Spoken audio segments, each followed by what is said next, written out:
দেখছেন সংবাদ সারাদিন, জহিতা রয়েছে আপনাদের সঙ্গে। ঝাড়খণ্ডে বড় ধাক্কা বিজেপির, গতবারের তুলনায় কমলো সিট। চম্পাই সোরেনকে কাজে লাগলো না বিজেপির। আদিবাসীদের সমর্থন হেমন্ত সোরেনকে আমরা দেখেছি যে একেবারে নাটকীয় মোড়। ঝাড়খণ্ডে বড় ধাক্কা বিজেপির, গতবারের তুলনায় সেই সিটের সংখ্যা কিন্তু কমেছে। এবার চম্পাই সোরেনকে ভাঙিয়ে যে বিজেপিতে যোগদান, এবং সেই ফর্মুলা কিন্তু কাজে লাগলো না, কিন্তু বলা যেতে পারে আদিবাসীরা সমর্থন করলেন হেমন্ত সোরেনকে। আপনাদের জানিয়ে রাখবো, আমরা দেখেছি যে হেমন্ত সোরেনের গ্রেপ্তারি এবং তারপরে এই বিধানসভা নির্বাচন ঝাড়খণ্ডে, সেখানে কিন্তু বিজেপির মাটি আলগা হয়ে গেছে, এটা কিন্তু বলা যেতে পারে। গতবারের তুলনায় এবারে সিট সংখ্যা সেটা কিন্তু কমেছে। ঝাড়খণ্ডে বড় ধাক্কা বিজেপির, গতবারের তুলনায় কমলো সিট। চম্পাই সোরেন তাকে কিন্তু হেমন্ত সোরেনের গ্রেপ্তারির পর তাকে মুখ্যমন্ত্রী আসনে বসানো হয়, এবং সেই চম্পাই সোরেন কিন্তু বিজেপিতে যোগদান করেন। সেই চম্পাই সোরেনকেও কিন্তু কাজে লাগলো না বিজেপির, এমনটাই বলা যেতে পারে। আদিবাসীরা সমর্থন করলেন হেমন্ত সোরেনকে। এ বিষয়ে আরো বিস্তারিতভাবে কথা বলবো। আমাদের সঙ্গে টেলিফোন লাইনে রয়েছেন আমাদের পলিটিক্যাল এডিটর আশিস চট্টোপাধ্যায়। আশিস, তো আমরা দেখেছি যে হেমন্ত সোরেনের গ্রেপ্তারি, তারপরে এই বিধানসভা নির্বাচনে বিজেপির হার, রাজনৈতিক বিশ্লেষকরা কিভাবে ব্যাখ্যা করছেন?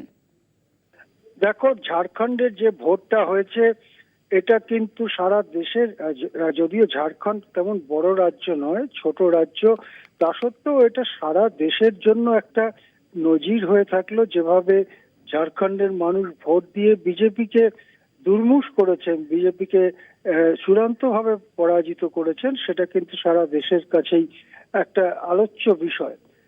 তার কারণ হচ্ছে, বিজেপি যখন এই ভোট প্রচারে নামে, তাদের প্রধান অস্ত্র ছিল সাম্প্রদায়িক মেরুকরণ। তারা অনুপ্রবেশকারীদের সম্পর্কে বলতে গিয়ে তারা বলতে থাকেন মুসলমানদের বিরুদ্ধে, এবং তারা বলেন যে সংখ্যালঘু অনুপ্রবেশকারী তারা জল, জঙ্গল, জমিন, রুটি বেটি সব কেড়ে নিচ্ছে আদিবাসীদের থেকে। সুতরাং এই অনুপ্রবেশকারী বা ওরফে সংখ্যালঘুদের তাড়াতে হবে, এই ধরনের কথাই তারা ক্রমাগত বলে যেতে থাকেন।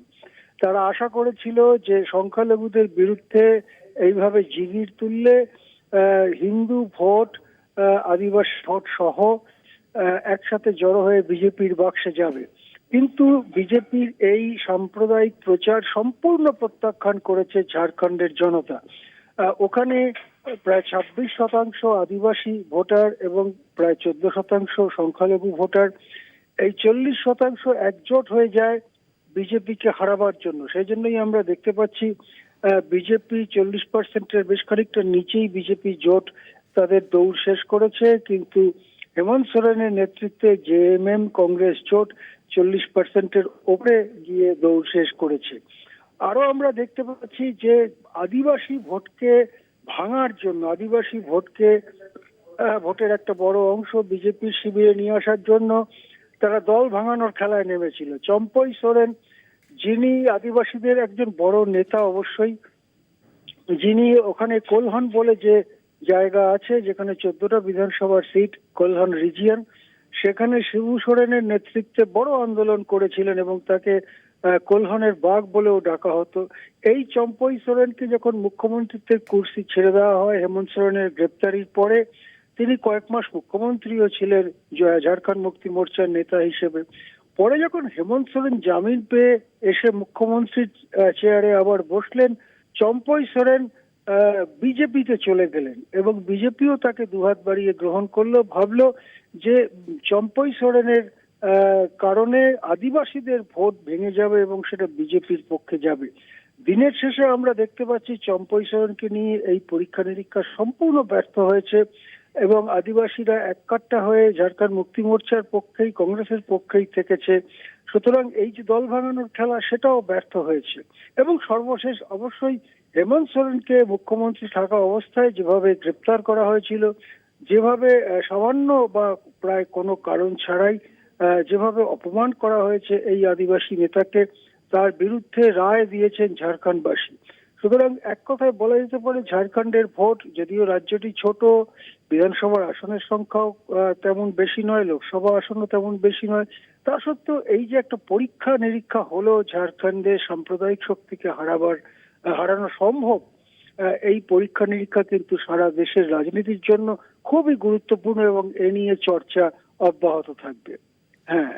ধন্যবাদ জানাবো আশিস দা। আমাদের সঙ্গে টেলিফোন লাইনে ছিলেন আমাদের পলিটিক্যাল এডিটর আশিস চট্টোপাধ্যায়। ঝাড়খণ্ডে বড় ধাক্কা বিজেপির, গতবারের তুলনায় কমলো সিট সংখ্যা। চম্পাই সোরেনকে কাজে লাগলো না বিজেপির আদিবাসীদের সমর্থন। সেই হেমন্ত সোরেনকে আমরা দেখেছি নির্বাচনের আগে বিজেপি হাতিয়ার করেছিল, বিভিন্নভাবে প্রচার করছিলেন এবং তারপরে দেখা গেল যে বিপুল ভোটে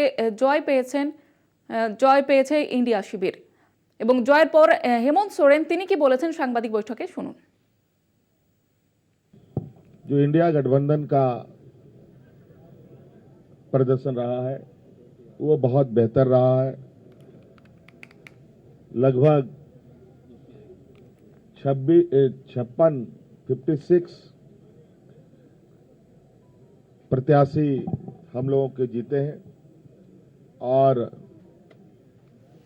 24 एनडीए गठबंधन के लोगों ने जीत हासिल की है, जो लगभग 2/3 के बराबर हम लोगों के हिस्से में आता है।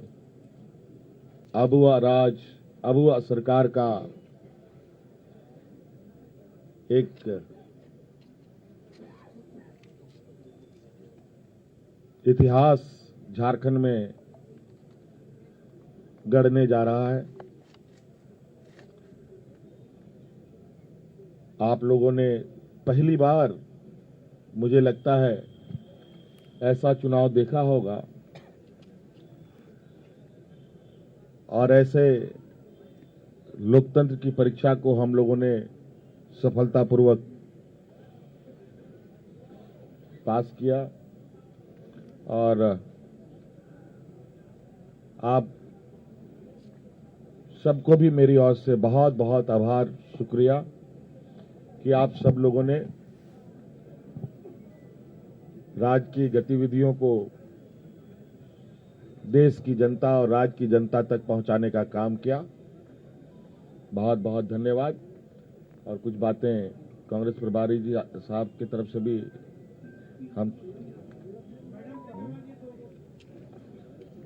और जो अभी अभी मुझे जानकारी मिली है कि प्रधानमंत्री जी ने भी बधाई के संदेश हमें भेजे हैं। मैं उनका भी बहुत बहुत शुक्रिया अदा करता हूं।